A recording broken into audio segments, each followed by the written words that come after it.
Hello, welcome back to another one of my narrated videos. It's been a while. Today we're going to look at guard pulling and things that we can do to defend against guard pulling, as well as successful guard pullings, as well as a few mistakes, mainly that I make. So the good thing, rolling with my friends Jason and Gosh again in their White Basement Dojo. So let's have a look. Okay, so the first one is, you see Jason is going to be the one pulling guard, and he's left me enough gap to shove my shin in. So you can see my shin here shoved in, what we call combat base. So I'm on one knee, and that closes the space, so he can't really get his legs around for closed guard.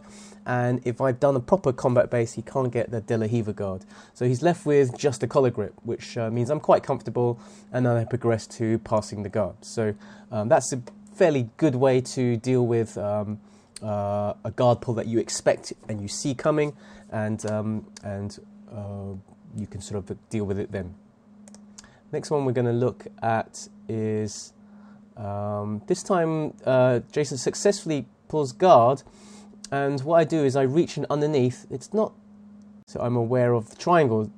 So what happens is, you can't see, but my other arm is framed against his right leg so that he can't get a triangle around me. I'm trying to keep the distance underneath my armpits very, very close. So that's what I'm trying to do. And then from there, we can potentially get some sort of stacking pressure, one of the sort of pressure-based guard passes. As I say, I'm not showing the whole roll. I'm just showing the very beginning of each round, so you get an idea of how successfully or unsuccessfully guard pulls happen. The next one is with Gosha. A little bit of grip fighting. Here Gosha pulls guard. And you can't quite see there, but my left hand is framing against her leg. All right, so we're just going to look at that a little bit again. So you see, as Gosha has pulled guard here, there's a tremendous amount of distance here, which gives me a lot of time to just create these frames with my arms and my legs. So you see my shin is up, so I'm in combat base, but I'm not inside her guard. I'm using combat base, and I'm using my elbow to frame against her shin, because she wants to get some sort of butterfly hook or De La Riva hook, or even just a spider guard, foot on bicep, foot on my hip, something to do. She needs to do something with her active leg, which is her right leg, but she can't, because I'm framing and sort of blocking and parrying against that. So that's a useful thing you can do if somebody pulls guard on you and creates a lot of distance. The next one, yes, this is a good one. This is Jason pulling guard. You notice he's got very good sleeve and collar grips.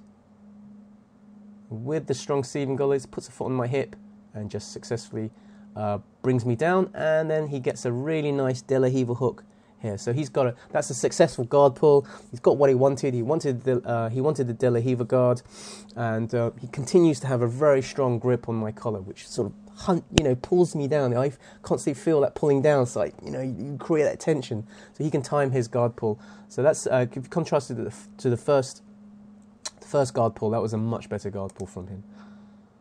All right, the next one. Okay, so this one. Gosha does I do a guard pull on Gosha, and Gosha does something, which I'll explain in a minute. So I pull guard, not the great guard pull. I don't really have much good grip control.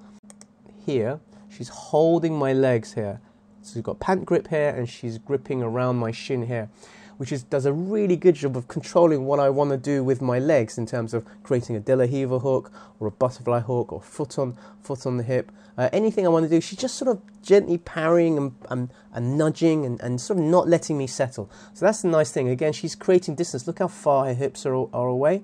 And to be fair, I don't have a really good control of her lapel. So if I had a good control of her lapel and a sleeve, actually this is a sleeve grip. So the other hand, I don't know what I'm doing with the other hand. I'm not gripping anything. So I don't have very good control of her. So that's a sort of a good example of what not to do when you're pulling guard. You need to have good control. You need to be really assured that you're ready to pull guard, and that when you land in the finished position, that you are establishing a good guard, not a half guard, not half guard, but you know what I mean. Okay, so this is Jason again, successful guard pull, and he closes guard. So we'll just look at that again. Basically, what happens there is Jason's obviously found success with the sleeve and collar So during the stand-up portion, we're fighting for grip control, and he's obviously worked out that a good, strong cross-collar grip and sleeve on the same side of my body, which is this side, allows him to successfully put his foot on my hip without any worry about me grabbing it. And then he can just take his time, really, and just take his time to sit down. So you can see his grip on the collar there, cross-collar grip, and the same side sleeve grip, and he can sort of safely put his foot on my hip. Pretty much a classic close guard pull. Opens his legs out, and this time he realizes that because it's my sort of want to get combat base, he realizes, well, there's no point trying to get a De La Riva hook. I'm going to close my guard early if I can, and then he establishes good control. And in fact, you can see him immediately starting to attack for a cross-collar choke. So I've broken my posture, I'm losing my head, and if you saw the full roll, I do manage to get out, so I do manage to defend from there, but it's awful posturing from me, really. I'm not really anticipating his strong close guard. So, that's a good one. Okay, so we'll just watch that one again. That's quite a nice one. Let's have a look at VLC. Oh, where are we? There. So this one, I go for a quick guard pull. Now, if you go for a quick guard pull and you just fall backwards on your back, it's quite telegraphed, and it's quite easy for the opponent to just sort of not really land in the sweet spot. But if you rotate around, if you can see I'm pulling around there, you get a rotational force, which forces the person to sort of not be really balanced and fall down in a way that opens them up a bit. And you can see I've got opens it up so I can get a nice De La Riva hook in there. And I get actually a deep De La Riva X guard there, which is, I quite like that technique. All right. Moving on quickly. Let's look at this one. Blocking the active lev mid guard. Oh, this is what this is a nice one that Jason does to me. You watch carefully what he does with his hand. As I pull guard, it's very quick. See, you'll miss it if you. Okay, right. So watch this. I pull guard, and his right hand. It does just enough. It does just enough. David Enum is really good at parrying the lead leg. But Jason doesn't quite parry it, or block it, but he just does enough to put me off from landing my foot on his hip really nicely. See, just there. So it just misses. And this contrasts with a guard pull where you're not trying to put the foot on the hip. I was trying to put my foot on his hip, but he's just deflected it just enough. And I've established not a very good guard there. All right, let's have a look. There we go. Blink and you'll miss it. Do you see what I did there? I like this one. David and Norman taught me this one. Here, right? So, slap hands, bump fists. And this is, I don't know, this is like the 6th or 7th roll in already. So we're a little bit tired. And that's the time to work your distraction techniques, because your mind is not quite as sharp as it was at the beginning of the day. But hand goes up, reach with the other hand, and you can grab anything you want. In this case, I had my eye on the belt. I don't know why. It wasn't a great guard pull, but because you have that early head start, you can sort of play around a bit. And again, here I was just playing around. So I've got the belt grab. Let's have a look.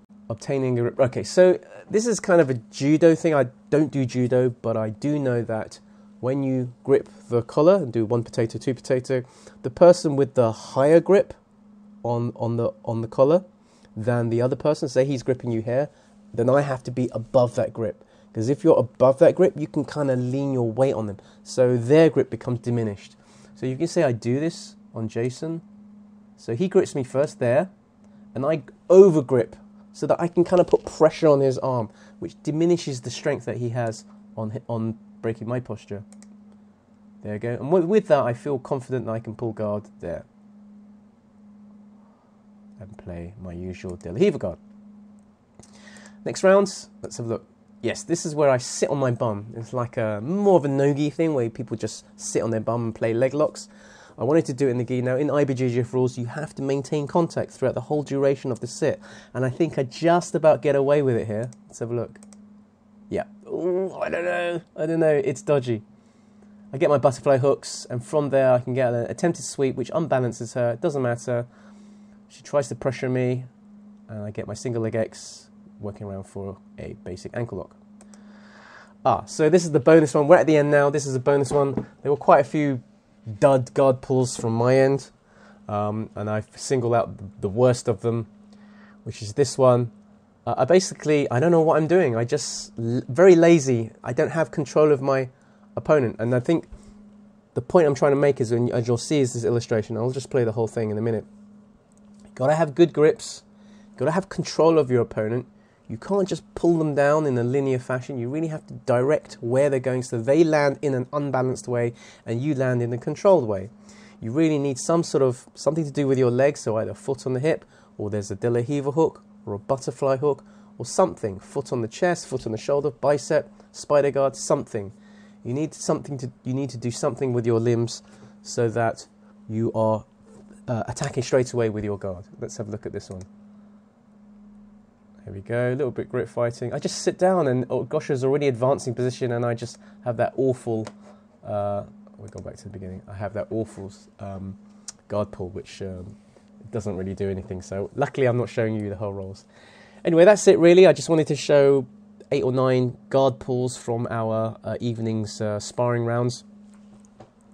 Guard pull definitely is an art form. You need to practice it if you want to do it well. And I can see why people would prefer to teach you and train you, get you to train takedowns and throws, wrestling takedowns and judo throws, because you get points for it. If you throw someone and you take them down, you'll start off the match really nicely with 2 points. Whereas guard pulling, you know, it really it's harder work. You pull into the guard. That being said, if you're like me, if your strength lies in guard playing, then why not get them into a position that works to your advantage, which is the guard. And from there I can work attacks and sweeps. And they have to try and defend and pass. So, you know, it's a bit of a cat and mouse game. As I say, you should really still work on your takedowns and throws so that you have the best of both.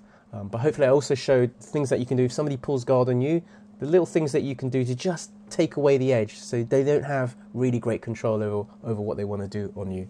So a bit of a mixed bag there. I hope that was educational. And maybe I'll have time to do a narrated drill very soon again. Okay, thank you very much. Bye-bye.